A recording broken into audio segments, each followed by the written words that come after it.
Sejam muito bem-vindos aqui, amados, ao Estúdio Aulas. Eu, professor Kenneth Santos, você, futuro servidor, futura servidora da Secretaria de Educação do Distrito Federal. Vamos agora continuar aqui a Lei de Gestão Democrática. Na última aula, nós falamos sobre o Conselho de Educação do Distrito Federal. Finalizamos todos os aspectos desse conselho, né? E ainda nós estamos nos órgãos colegiados. Nos faltam mais 4 órgãos colegiados. Agora, esses 4 órgãos que nós vamos estudar são órgãos vinculados à unidade escolar. Então, esses 4 órgãos, a partir de agora, estão todos dentro de uma determinada unidade escolar, beleza? Então, sem mais delongas, vamos lá, vamos iniciar. Então, eu tenho aqui, dentre esses órgãos, o primeiro é a Assembleia Geral Escolar. A Assembleia Geral Escolar é o órgão máximo da comunidade escolar. É o órgão máximo dentro daquela unidade escolar, certo? Então, tudo dentro da legalidade que foi decidido pela Assembleia, ela deve ser cumprida, ela precisa ser cumprida. Porque a Assembleia nada mais é do que o conjunto de toda a comunidade escolar. Então, são todos, né? Todos de uma decisão direta. A Assembleia atua diretamente na escola, né? É o mecanismo da gestão democrática direto dentro daquela unidade escolar, beleza? Então, logo de cara tem aqui, ó, a Assembleia é a instância máxima, né, da participação da comunidade escolar dentro de uma unidade escolar. Ela precisa abranger todos os segmentos escolares, nós estudamos lá na primeira aula, né, os segmentos escolares, então ela vai abranger todos os segmentos, alunos, pais, professores, assistentes, todos eles compõem essa Assembleia Geral. Né? Ela é responsável por acompanhar o desenvolvimento das ações da escola. Sim, amados, a Assembleia acompanha o que a escola está fazendo, então ela vai atuar nesse sentido. Ela ainda vai, né, se reunir, isso aqui é extremamente importante. A Assembleia Geral, ela tem reuniões ordinárias e reuniões extraordinárias. Então, ela tem reuniões ordinárias e reuniões extraordinárias. As reuniões ordinárias da Assembleia Geral, elas devem ser realizadas a cada 6 meses. A cada 6 meses tem que ter uma reunião ordinária dessa Assembleia. A cada 6 meses precisa ter uma reunião ordinária dessa Assembleia. Agora, né, ela ainda pode ter reuniões extraordinárias. As reuniões extraordinárias poderá ser convocada a qualquer momento, né, a qualquer momento aí, beleza? Então, sem mais delongas, vem aqui, ó, rapidinho. Então, a Assembleia Geral vai se reunir ordinariamente a cada 6 meses. As reuniões ordinárias da Assembleia é a cada 6 meses. E extraordinariamente sempre que convocada, sempre que convocada. Agora, quem é que pode convocar a Assembleia Geral? A Assembleia Geral pode ser convocada pelo presidente do Conselho Escolar, o presidente do Conselho Escolar pode convocar a Assembleia Geral, pode ser convocada ainda pelo diretor da unidade escolar, também pode convocar aí, né, essa Assembleia Geral, tá? Essa Assembleia Geral, perfeito? Olha lá que maravilha. Então, essa Assembleia, para ela acontecer, né, eu vou ter que ter a convocação. Porque, afinal, amados, eu estou falando de uma instituição, de um grupo de pessoas que não estão na escola todo santo dia, né? Então, é necessário que haja um processo de convocação, informar a todos. Agora, se essa convocação for para uma reunião ordinária, a ordinária ela já é pré-programada, a ordinária já está no calendário escolar da escola, né? Então você já sabe quando que vai acontecer. Então, se vai ter uma reunião ordinária, é necessário fazer a convocação de toda a comunidade escolar. E essa convocação para a reunião ordinária vai ter que respeitar o mínimo de 15 dias, o mínimo de 15 dias para que haja uma reunião ordinária. Então, eu tenho que convocar a reunião ordinária da Assembleia Geral da Escola com um prazo de pelo menos 15 dias, com prazo pelo menos. Agora, se a reunião dessa Assembleia Geral for extraordinária, o prazo para convocação tem que respeitar um prazo mínimo de 3 dias, Então, se for ordinária, 15 dias. Se for extraordinária, 3 dias. Tranquilinho, então, a Assembleia Geral? Fechou? Assembleia Geral, né, das unidades escolares. Amados, muito cuidado com a Assembleia Geral. Primeira coisa, o examinador vai tentar te confundir a Assembleia Geral com esse órgão que nós vamos estudar agora, com o Conselho Escolar, tá? Primeiro, o Conselho Escolar, ele é um órgão permanente da unidade escolar, certo? Ele é que representa a comunidade escolar dentro da unidade escolar. Ele é um órgão representativo da comunidade escolar. Enquanto a Assembleia Geral não é representativa. A Assembleia Geral, ela atua na gestão democrática de forma direta. Então, uma reunião da Assembleia Geral vai todos os pais, alunos, vai todo mundo. No Conselho Escolar, não. No Conselho Escolar vai os representantes. Representantes esses escolhidos pela Assembleia Geral. Então, agora, nós vamos para o próximo órgão colegiado aí da Secretaria de Educação do Distrito Federal, mais especificamente dentro das unidades escolares, que é a nosso querido e amado Conselho Escolar. Preste atenção. O Conselho Escolar também tem muita, mas muita chance de cair na sua prova. Muita chance de cair na sua prova, tá? Primeiro, o Conselho Escolar, né? O Conselho Escolar, ele é um órgão dentro da escola, dentro daquela unidade escolar, ele é um órgão de natureza consultiva, ele é um órgão de natureza fiscalizadora, ele é um órgão de natureza mobilizadora, deliberativa e representativa da comunidade escolar. Então é um órgão que representa a comunidade, mas é um órgão que também tem poder normatizador dentro da unidade. É um órgão também que tem poder deliberativo dentro da unidade escolar. Então ele tem decisões dentro dessa unidade escolar. Como o nome diz, ele é um órgão colegiado. E aí ele vai ter um colegiado real. O colegiado dos conselhos escolares vai ter um mínimo de integrantes e um máximo de integrantes. Na verdade, os órgãos colegiados, então os conselhos escolares, terão no mínimo 5 conselheiros. E os maiores terão 21 conselheiros. No máximo 21 e no mínimo 5 conselheiros. Isso depende de quantos alunos atende aquela unidade escolar. Então, tudo vai depender da quantidade de alunos que atende aquela unidade escolar, perfeito? Isso se encontra aqui, ó. Composição do conselho escolar. Cada conselho escolar vai ter no mínimo 5 conselheiros e no máximo 21 conselheiros. Professor, como é que define isso? Isso é definido através de uma tabelinha dada aqui por essa lei de gestão democrática. E a tabelinha, ela é bastante tranquila o seu entendimento. Olha ela aí, né? Olha ela aí. Diz o seguinte, primeira coisa, eu tenho que entender que aqui eu tenho o número de membros do conselho escolar, tá? E bem aqui, eu tenho a quantidade de alunos, né? A quantidade de alunos que cada escola vai ter. Tudo depende da quantidade de alunos naquela escola. Tudo depende. Para saber quantos conselheiros terão naquele conselho escolar. É muito simples o cálculo e o entendimento para fins de provas. Vem comigo. Primeiro a gente tem que entender a equipe do conselho. O conselho, quem vai compor? Quem vai compor o conselho serão os integrantes da comunidade escolar. Então eu tenho aqui, dentre estes, eu tenho o representante da equipe gestora, eu tenho ainda um representante da carreira do magistério e especialistas, ou seja, professores, né? Eu ainda tenho um representante da carreira da assistência, né? Os assistentes de educação, eu ainda tenho que ter representantes dos estudantes, precisa ainda ter representantes dos pais ou responsáveis. Então, simples. Todo conselho escolar eu tenho que ter representante da gestão da escola, eu tenho que ter representante dos estudantes, dos pais dos estudantes, dos professores e dos assistentes. Todas elas. Tá? Agora, dependendo tanto de quantidade de alunos que temos naquela escola, vai aumentando o número desses integrantes, com a exceção de um, que é o representante da direção da escola, da equipe gestora, que a própria lei fala que é o diretor, né? É o diretor, esse representante. Porque o diretor, dentro desse conselho, ele é um membro nato.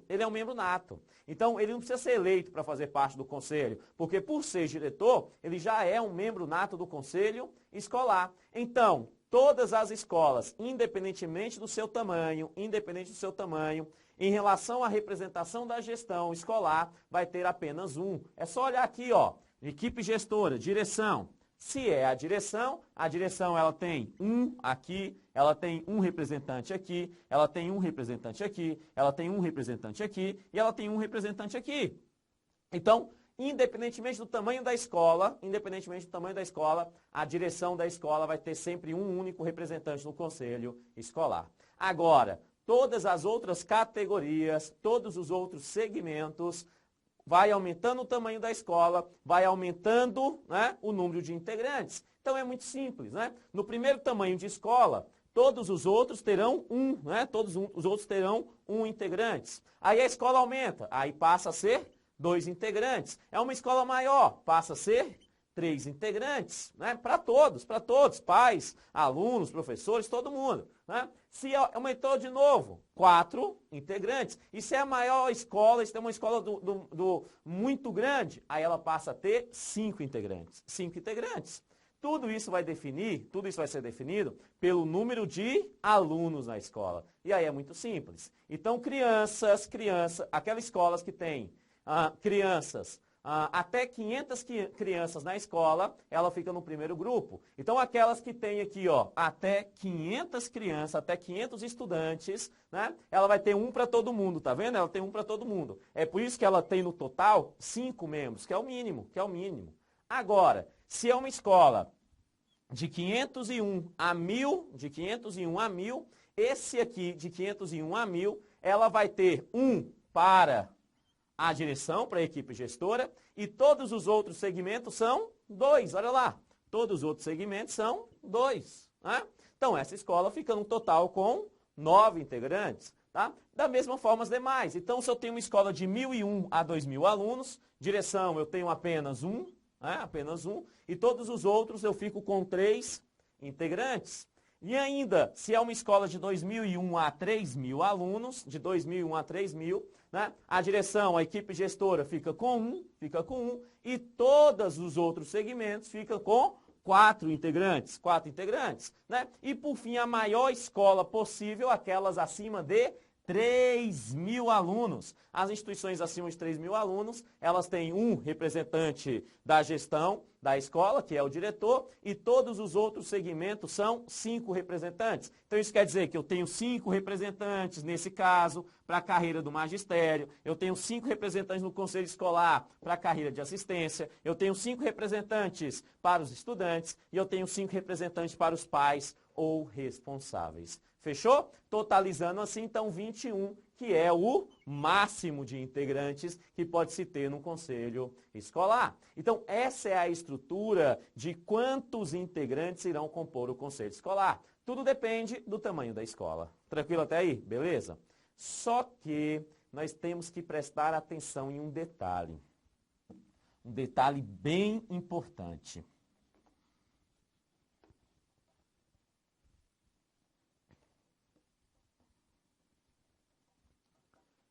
Representantes aqui, ó, dos estudantes. Para o conselho escolar ter representantes dos estudantes, é necessário que os estudantes estejam dentro dos segmentos dos estudantes, com aquelas características específicas de estudantes. Ou seja, o aluno só vai fazer parte, o aluno da rede regular de ensino, só vai fazer parte, né, da comunidade escolar se ele tiver, no mínimo, 13 anos de idade e tiver frequência superior a 50% do bimestre anterior. Então, vamos colocar aqui uma escola de educação infantil. Vamos colocar uma pré-escola com crianças de 4 a 5 anos. Nesse processo dessa pré-escola de crianças de 4 a 5 anos, né, essa escola, essa unidade, né, escolar, ela não tem alunos com o mínimo, né, da idade suficiente para fazer parte da comunidade escolar. Então, isso quer dizer que nessa escola, nessa unidade escolar, o conselho escolar não terá representante dos estudantes? É isso? A resposta é não, não é isso. Porque tem representante, sim. Só que eu quero que você entenda o detalhe. Vem comigo. Então, eu tenho estudantes menor, né, ele é menor do que 13 anos. Se os estudantes dessa unidade escolar são menores de 13 anos, eles não podem ser eleitos para compor o conselho escolar, certo? Vamos supor que seja uma escola aqui de 501 a 1.000 alunos. Então eu teria quantos representantes de estudantes nela? Isso, eu teria de estudantes nela 2 representantes. Amados, eu continuo tendo representantes de estudantes aqui. A grande questão é quem vai ficar no lugar desses estudantes são os seus pais. Então eu vou ter, ficando no lugar dos estudantes, os pais. Se é uma escola de 501 a 1.000 estudantes, eu vou ter aqui representando estudantes, dois pais. Agora, nós sabemos que também tem um segmento dos pais ou responsáveis. Então isso quer dizer que eu vou ter mais dois pais aqui. Isso então, eu tenho dois pais representando os pais e eu tenho dois pais representando os estudantes, representando os filhos, tá? Isso é extremamente importante. Isso se encontra de uma forma taxativa. Quer ver? Eu até coloquei para você. Aqui, ó, na UBS, olha o que eu informei aqui, olha lá. Caso a instituição escolar não conte com estudantes que preencham a condição de elegibilidade, ou seja, eles não têm 13 anos, né? A respectiva vaga do conselho serão destinadas ao segmento dos pais e mães de alunos. Então, os pais e mães de alunos ficam no seu próprio segmento, compreende o seu próprio componente, né, o número, mas também irão estar junto àqueles lá dos estudantes. Tranquilinho até aí? Beleza? Bom demais. Então, vamos lá, vamos formular um conselho escolar.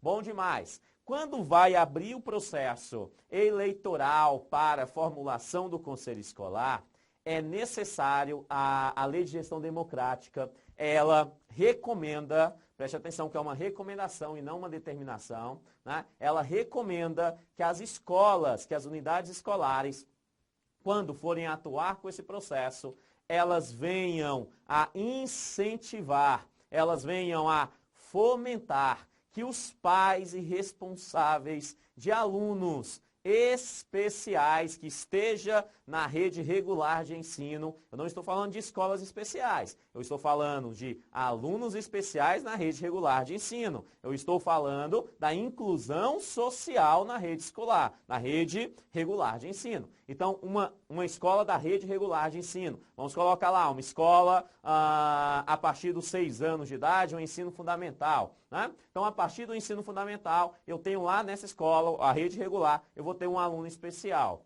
Esse aluno especial, ele está lá atuando numa escola regular, sem problema nenhum. A LB até recomenda, né? A LDB até recomenda que seja feito assim. Ela fala preferencialmente, né? Esse ensino especial deve ser ministrado na rede regular de ensino. Agora, é sobre isso que eu estou falando. Então, eu tenho lá estudantes numa rede regular de ensino. Se eu tenho estudantes numa rede regular de ensino, olha que legal. A LDB solicita que essas escolas, que essas unidades, fomente que os pais dessas crianças venham a concorrer vagas no conselho escolar. Perceba que o fomento é para que eles concorram. Não existe obrigatoriedade para que eles participem do conselho escolar. Não. A instituição escolar, ela deve fomentar para que esses pais desses estudantes concorram ao conselho escolar. É óbvio, né, amados? Isso é bastante óbvio. Porque se eu tenho pais de alunos especiais no conselho escolar, as atividades desse conselho, né, passam a ter, né, uma ação muito mais preocupada com esses alunos especiais. Isso é óbvio. Na verdade, é o Estado, né, tentando fazer,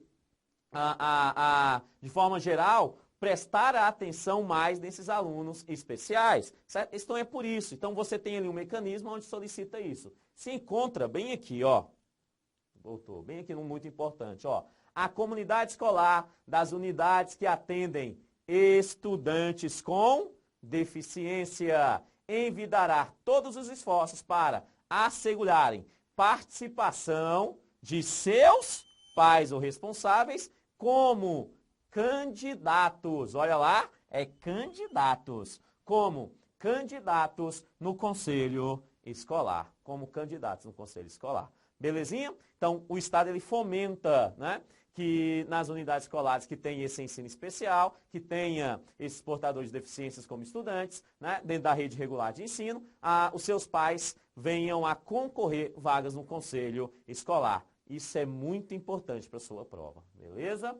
Bom demais. Amados, da eleição dos membros do Conselho Escolar, né?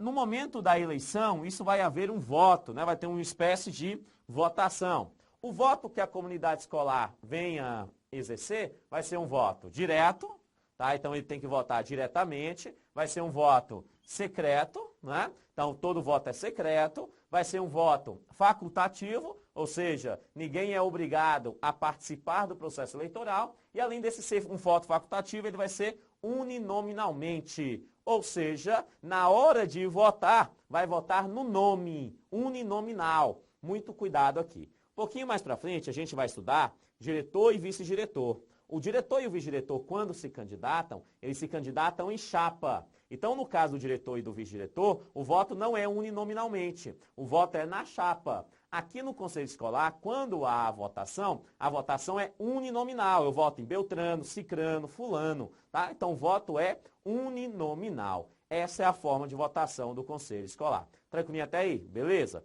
Amados, no próximo vídeo eu continuo falando do Conselho Escolar. Valeu e até lá.